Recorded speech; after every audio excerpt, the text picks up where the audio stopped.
All right, let's jump right into one of the oldest debates there is when it comes to sports. Are great athletes born or are they made?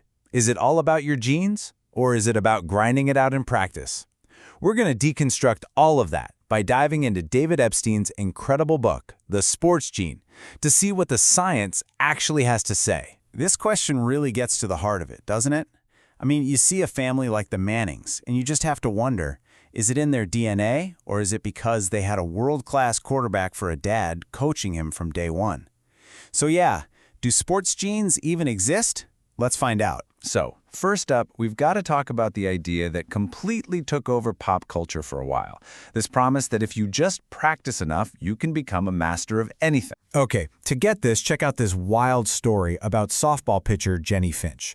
Now, her pitch is only 68 miles an hour, but because the mound is closer, it gets to the plate in about 0.4 seconds, the same as a 95-mile-an-hour fastball. So why did she famously strike out some of the best hitters on the planet, guys like Albert Pujols? It's not like he had slow reflexes. The thing is, all his thousands of hours of practice had programmed his brain to read the cues of a baseball pitcher. He was looking at a totally new operating system. He couldn't read her arm angle, the spin. His elite software was basically useless. And that story perfectly tees up the famous 10,000-hour rule. It's this idea that what really separates the violin virtuosos and the chess grandmasters from everyone else isn't some magical inborn talent. Nope. It's the sheer volume of focused, deliberate practice they put in. It's a really hopeful idea, right? It kind of democratizes expertise. But is it really the whole picture? Now let's flip the script, because this is where that nice, neat story of practice makes perfect starts to get, well, a lot more interesting and a lot more complicated. To see just how complicated it gets, you've got to meet these two high jumpers. On one side, you have Stephen Holm. The guy was a machine. He spent 20 years, over 20,000 hours, obsessively perfecting his craft. He literally trained his Achilles tendon to be a stiff, powerful sprim. Then you have Donald Thomas.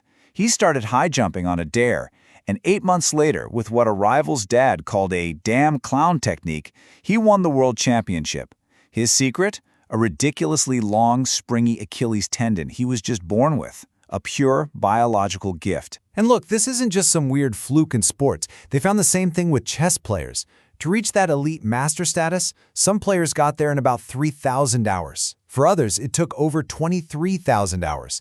That's a 20,000-hour difference. That's like working a full-time job for a decade just to get to the exact same skill level. So clearly, practice time can't be the only thing that matters. Not even close. So what gives? If it's not just practice and it's not just talent, then what is it? Well, this leads us to a much better way of looking at the whole thing, a model that brings these two ideas together. And the best analogy is thinking of it like a computer. We all have hardware. That's your body, your physical gifts, the stuff you're born with. Think of Donald Thomas's super springy Achilles tendon. That's top-tier hardware. Then there's the software. That's all the stuff you learn through practice. The skills, the patterns, that mental database we talked about. That's what Albert Pujols had, but it was baseball software, not softball software. So let's go back to hitting that fastball to see how it works. First, you need the right hardware. Turns out the average major league hitter has 20/12 vision, way better than us normal folks. That's the hardware. Then, step 2, you spend years and years downloading the software, building that mental library of every little twitch a pitcher makes, every spin on the ball. And when you combine the two, you get elite performance. They aren't just reacting. They're using their superior hardware to pick up cues that we can't even see, which lets their software predict where the ball is going to be. It's incredible. Okay, so let's geek out a little on this hardware. What are some of these biological starting points that can give athletes a massive leg up? Epstein calls what's happened to athlete bodies a big bang of specialization. It's wild. Back in the 1920s, the best high jumpers and the best shot putters were basically the same size. Today, the shot putter is way taller and over 100 pounds heavier. Sports are sorting for these incredibly specific body types, and some of these traits are so powerful, their effect is just mind-blowing. Think about this. If you are a 7-foot-tall American man, your odds of being in the NBA right now are 17%. That's just staggering. And the hardware isn't just your body's frame. It's also how your engine responds to tuning. The Heritage Family Study is a landmark for a reason. They put a bunch of people on the exact same 5-month training plan. The results were all over the map. You had a group of low responders whose aerobic fitness didn't improve at all. Nothing. Then you had the high responders, whose fitness shot up by 50% or more. Same training, same software download, but a completely different hardware response. That's your genetics at work, right there. So this obviously takes us one level deeper. We're going from the hardware we can see, like body type, down to the invisible code that builds it all, our DNA. So why do certain populations seem to absolutely dominate some sports? The book digs into some fascinating and complex theories. For Jamaica sprinters, it could be a mix of deep ancestry from West Africa, where some genetic quirks might favor explosive muscle, plus a culture that is amazing at finding and developing fast kids. For Kenya's distance runners, it might be the perfect storm of a unique body type with super efficient, long, thin legs, growing up at high altitude, and a culture where running for miles to school is just normal. It shows it's never one thing. It's a mix of genes, environment, and culture. Let's get specific and look at one gene you hear about, ACTN3, often called the sprint gene.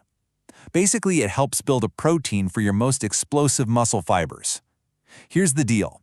Pretty much every elite male sprinter ever tested has at least one working copy of this gene. If you have 2 off copies, your odds of being an Olympic sprinter are basically 0. But, and this is a really big but, having the on version doesn't mean you're destined for greatness. It might be a ticket you need to enter the lottery, but it sure doesn't guarantee you'll win. It's just one piece of a massive puzzle. So just how big is that puzzle? Well, based on only 23 gene variations that we know are linked to endurance, your odds of having the perfect combination are less than 1 in a quadrillion. Let that sink in.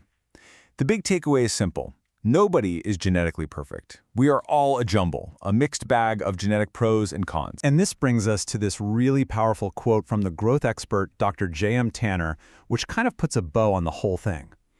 If our genetic hardware, our genotype, is unique for every single one of us, then it just makes sense that the software we use to program it should be unique too. So, you see, the sports gene totally reframes the debate.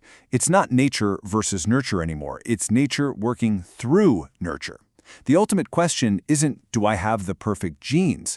The real question is, how can I find the perfect practice for my genes? It's a journey to figure out your own hardware and then find the right sport, the right training to unlock everything it's capable of. So, what's in your blueprint?